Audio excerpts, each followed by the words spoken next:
Higher education in India has often been the target of criticism. But have we ever wondered why? If we look into the different areas of criticisms, we find that the method of teaching itself is one of them. It is because for a long time we have been following lecture in the form of a classical monologue.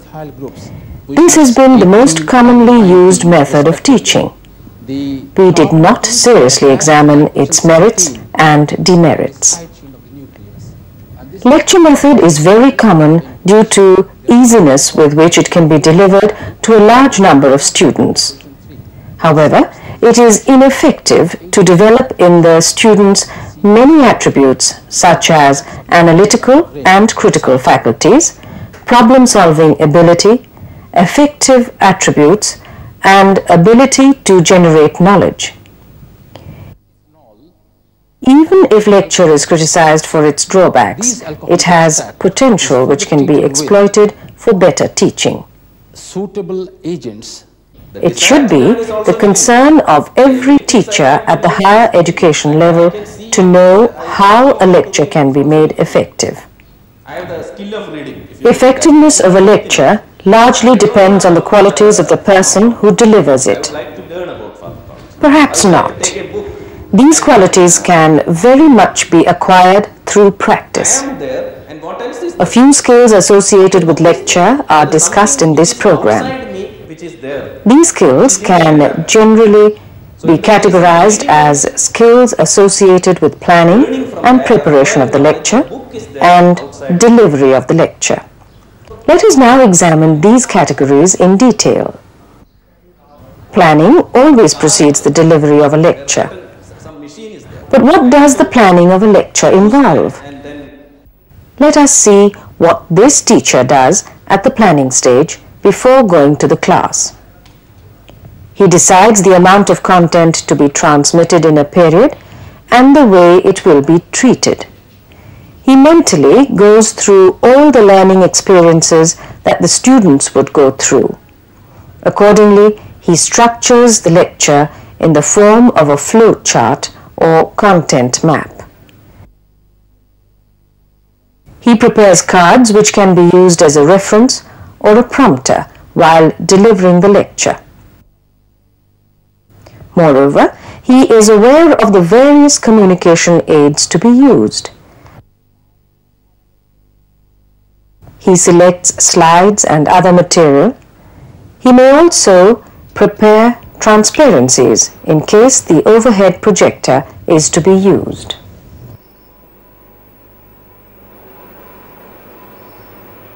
After planning comes the delivery of the lecture. It comprises three parts. These are introduction,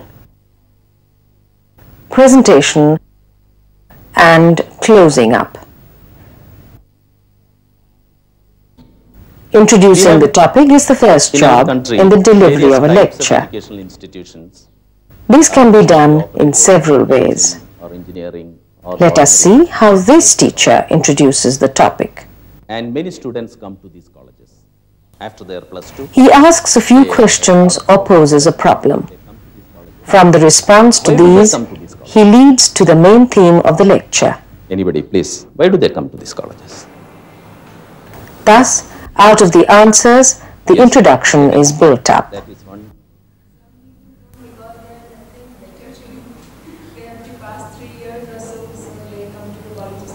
Interesting that some people come because there is nothing else to do, so let me go to the colleges. Yes? They actually want this degree for getting jobs or further studies. Okay, that is interesting. What about you? You are telling something. Just to be a graduate. To be a graduate? Basic requirement. Basic requirement should be a graduate. To learn something. To learn something? Okay, I do agree to all the answers. Some people come for taking degrees, some people would like to spend some time happily. There are a lot of things to do in colleges. Some people would basically come for learning. But all these people do learn something. Whether it is to take degrees, to spend some time, even if it is most of the time you would like to spend outside in the campus, outside the classrooms, you learn certain things. Let us now see another example. This teacher relates the new topic to the topic already taught. And in biotechnology, which is the ever-growing field of interest, we had discussed that there are a large number of areas which are covered under this aspect. And to name a few today, and just to remind, we had said that genetic engineering is one of the aspects, and the tissue culture is another aspect which is included in biotechnology. And this process of tissue culture is the process which we will be discussing in detail today. Now this simply means that we can take any part of the plant tissue and then grow it in artificial medium. Now I have drawn a diagram for you. Apart from these, introduction of the topic can also be done through an experiment, chart, slides, or models. Once the introduction phase is over, the teacher enters into the presentation phase. This is the most important phase of a lecture where the real teaching, learning process occurs. For tissue culture purposes. It requires a number of skills on the part of a We would teacher. like to discuss is, and which is Let us see these skills in detail. particularly for the horticultural plants, is the shoot tip culture. So that's the area which we will be talking about. Shoot tip culture is very important in order to obtain plants which are absolutely bacteria free. It is the skill of walking. It is the skill. Knowledge is one aspect, of course. Then the second is the skill of doing things is another. Okay, so there can be different types of things which come under or which happens due to learning. Knowledge we acquire. Somebody talked about application of knowledge in situations. You talked about skills which we acquire through learning. All these we acquire. How this happens? Okay, all these things come out of the process of learning. But what is that process? First comes the skill of explaining. First step that involves in this micropropagation system is that we have a plant and then we cut out.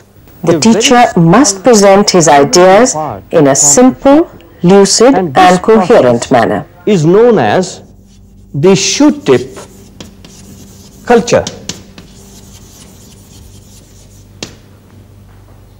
The shoot tip has to be just about 1 to 2 microns in height.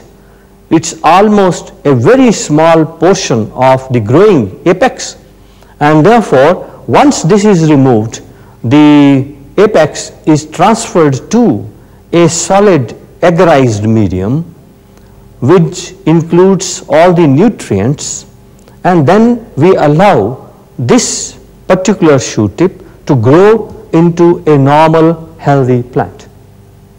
Now when this plant has been obtained, we term this plant as the stalk plant. And from this stock plant, he must provide logical links between sentences, whereby we should be able to get this stock plant, which is totally bacteria free, because this has been produced from a shoot tip which was not infected with the bacterium, because the bacteria remain much below and beyond the tip of this shoot. And therefore, when we take this terminal portion, we are leaving behind the bacteria in the major part of the plant. And therefore, from the shoot tip, we obtain a plant with all the leaves and shoots which are absolutely pathogen free.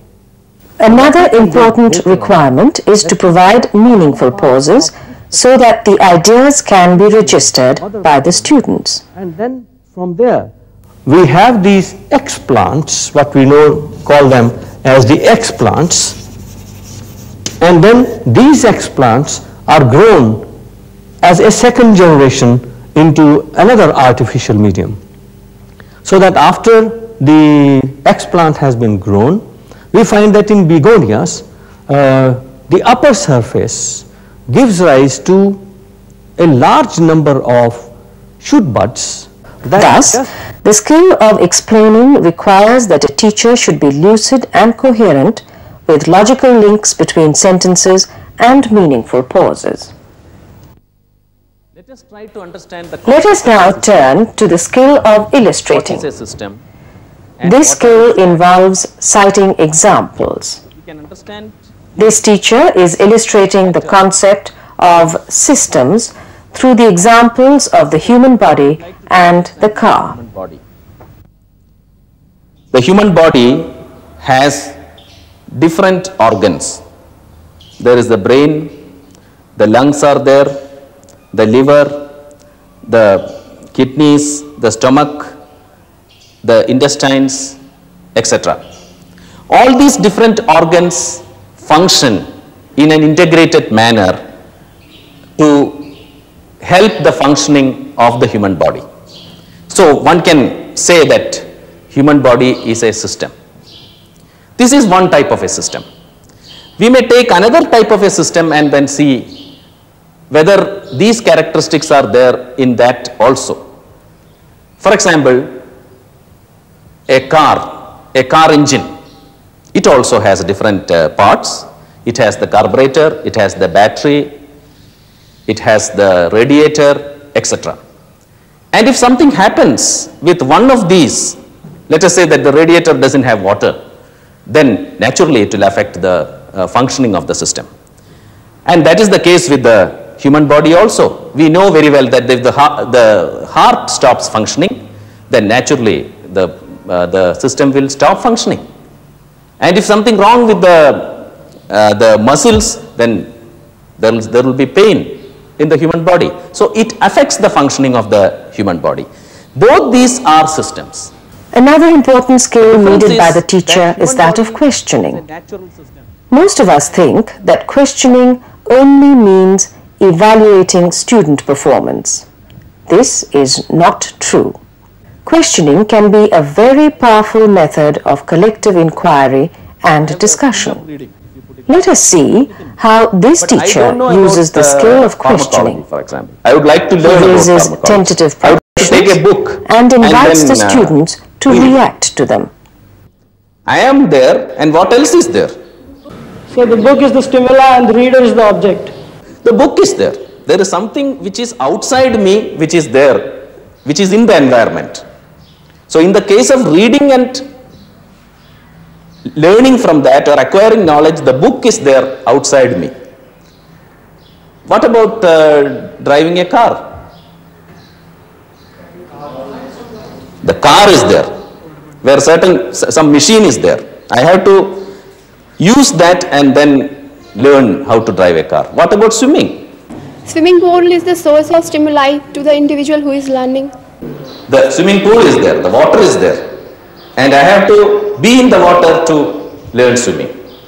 So what do you understand from this particular thing? On one hand, you have the individual who has the desire to learn, who wants to learn. On the other hand, what do you have? Practice comes, but one is the one item involved in the learning process is the individual who learns, who wants to learn, and the other is what? There is something outside the individual. Yes, you are right. There is something outside the individual with which what does the individual do? What does the individual do with that? Apply the knowledge on that object. If the book is remaining there and I am standing this side, looking this side, I am not going to learn that book. So what am I doing with interaction? You have to interact with that object to learn. You have to interact with the object to learn. So how the process of learning happens? Whether it is reading a book or driving a car or learning to swim, how does it happen? There is an individual who learns, who wants to learn, and then what? We have different objects which are in the environment, and the individual interacts with that object, and in that process of interaction he learns. Okay, now let me ask a question. How did you learn about learning? Now you have an idea about learning, isn't it? You learned about learning, you can say. Am I right? Something you did not know about learning, now you have an idea, okay, this is learning. How did you learn about that? By interacting with another individual. So the learning can take place not only with interacting with inanimate objects, but also with individuals. And all these different types of learning. It is very important that the teacher should always be patient with the students. Also, he or she must ensure that the students are not bored by the lecture. Delivering a lecture is not a mechanical job. It is as interesting and creative as any art. Through stimulus variation, one can break the monotony of the lecture. Stimulus variation involves a number of interesting behaviors. Let us see some of them. Yes? Do they actually want this degree for getting jobs or for future planning? Okay, that is interesting. What about you? You are telling something. No, just to be a graduate. To be a graduate? Basic requirement. Basic requirement should be a graduate. To learn something. To learn something? Okay, I do agree to all the answers. Some people come for taking degrees, some people would like to spend some time happily. There are a lot of things to do in colleges. Some people would basically come for learning. But all these people do learn something. Whether it is to take degrees, to spend some time, even if it is most of the time you would like to spend outside in the campus, outside the classrooms, you learn certain things. So learning is something that goes on from day one in a college to the time you go out of the college. Or it is something which, if you want to extend it further, it is something which goes on from the day one is born to the day one dies. Educational institutions, of course, are primarily responsible for providing these learning experiences to the students. So we know that learning goes on in the colleges, learning goes on outside in the classroom, learning goes on in the marketplace, learning goes on in the railway station, etc. What do we mean by learning?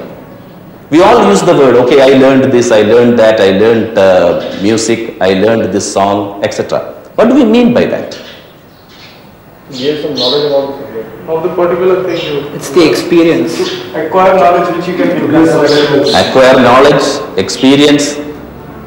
You acquire knowledge. We learn, okay, knowledge has been learned. So knowledge is something we get through learning. Is that only the one we get through learning? Anything else?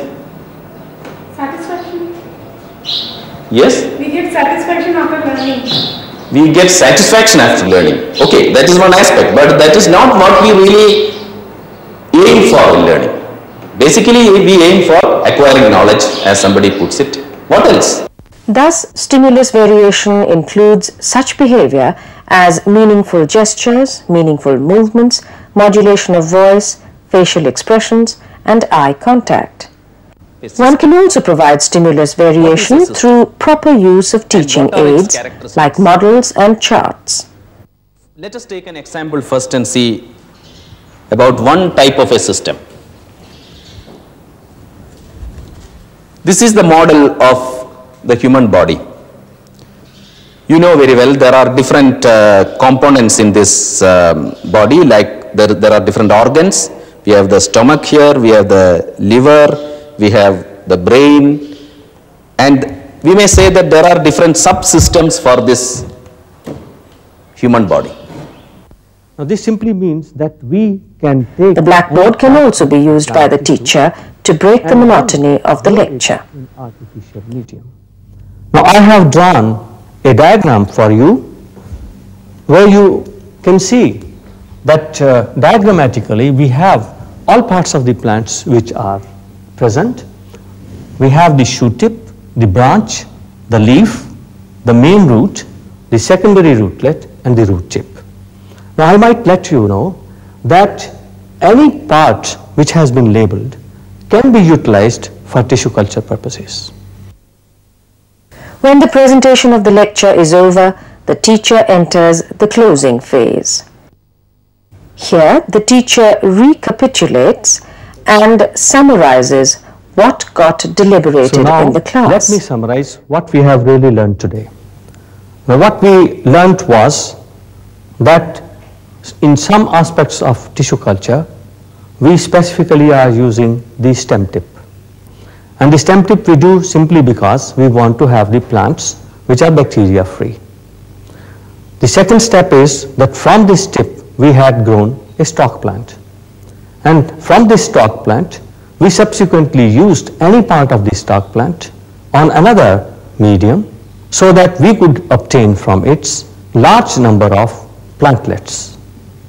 These plantlets then under aseptic conditions were separated, and when they have grown to a considerable height, and let us say about 2 to 3 inches, then these plants are now ready for transfer into the field. And these plants, as I said, would have all the desirable characters which are needed for a good horticultural variety. You had also seen that when we grow the X plant, which is a leaf tissue 1 centimeter square, from the upper surface of the leaf, it is the epidermis, the cells of which divide repeatedly to give rise to these plantlets. And therefore, from the surface, we get plantlets numbering 200 to 250, which are transferred to the field, and then they can be sold in the market. And these have all the characters which the horticulturists desire. We have just seen the importance of recapitulation. Let us summarize what we have learnt from this program. We have seen a lecture can be a very powerful method of instruction, but lecture, as it is commonly used in institutions of higher learning, does not facilitate effective learning to the extent needed. In order to make lecture a powerful and effective method of instruction, the teachers in institutions of higher learning should imbibe the skills associated with lecture. Skills associated with a lecture mainly pertain to skills of planning and skills of delivery. Skills of delivery again include the skills of introduction, skills of presentation, and skills of consolidating or closing up. All these major skills comprise a number of specific skills, some of which we saw in this program. To conclude, we may say effectiveness of lecture depends largely on proper presentation and integration of various skills associated with it.